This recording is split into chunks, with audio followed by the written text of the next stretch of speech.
Hey guys, it's Carter. Welcome back to the channel. Now in today's video, we are diving in and looking at the top 3 tech ETFs to buy this year in 2023. So I hope you guys all enjoy it. If you have any questions, let me know down in the comments. So let's dive into it. So I know a lot of people love to say that tech is overvalued or not worth it, but one question for you guys is, are we getting more reliable on technology or less reliable and dependent on technology? I think each and every day we're getting more and more dependent, reliable on tech each and every single day. Most people can't even leave their house without carrying some sort of tech like an Apple Watch or a smartphone. So you have to understand that tech is the future, and these ETFs that we're going to be covering are highly invested into tech, software, AI, so I hope you guys enjoy it. Alright, so ETF number 1 is QQQ. Now this one here is just a staple ETF. It historically has beaten the S&P 500, which is always a good sign. But the reason why I love it is, one, you get a dividend of about 47 cents per quarter, which is pretty solid. Not to mention the year-to-date return is 18%, which is strong, right? The average of the S&P 500 gets a 10% return, so this historically in the past year is outperforming the S&P, which is always a good sign. Not to mention the top 3 holdings in here are beautiful. We got Microsoft, we got Apple, and we got Amazon. All 3 companies are highly invested into technology and AI software, so it's just a staple ETF that I would highly recommend for all types of investors. Alright, the second ETF that I want to cover, before we jump into it, hit that like button and subscribe if you guys loved the first one.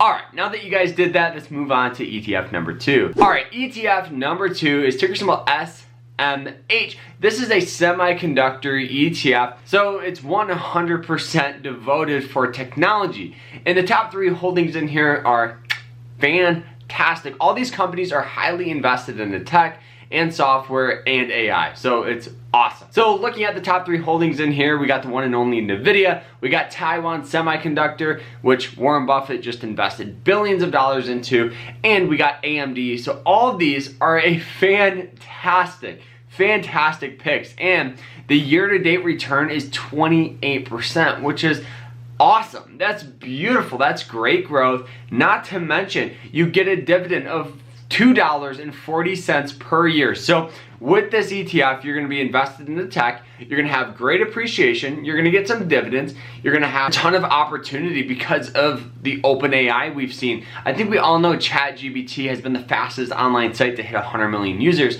So these companies that we're covering are fueling this. They're putting gasoline into that fire, making all of these stocks on the verge of, a massive upside. All right, the last and final ETF that I want to cover is just a staple ETF. You can't go wrong with it. It's backed by Vanguard. It's ticker symbol VGT. Now this is Vanguard's tech ETF, and it's highly invested into all things technology. We got Apple, Microsoft, and NVIDIA, and it's had a year-to-date return of 19%, which is beautiful. Also, it's had a fantastic dividends of 70 cents per quarter. So very similar to the other one. You'll have great appreciation, you'll have great growth, you'll be highly invested into tech. All right, so I know we covered the top 3, but Carter, should you invest right now? So I think the best strategy pretty much for these types of investments is to dollar cost average it. Dollar cost averaging is a great way to invest with very little downside but huge upside potential because you invest consistently. Whether the stock's going up or down, you're just investing consistently, and that's where you guys are gonna make money. Now when the stocks sell off, that's great because you're averaging down that price, so when it recovers, you make a lot more money. It's a great way to invest into growth stocks, growth ETFs, and it's just the best type of investment strategy that I would recommend, guys. So I hope you guys all enjoyed it. Shorter video today. I like making these fun interactive videos with you guys. Make sure you guys hit that like button and subscribe because it really helps me out when you guys do that. So now we'll see you guys later. Remember to stay happy, stay positive, and stay safe. Take care, everyone.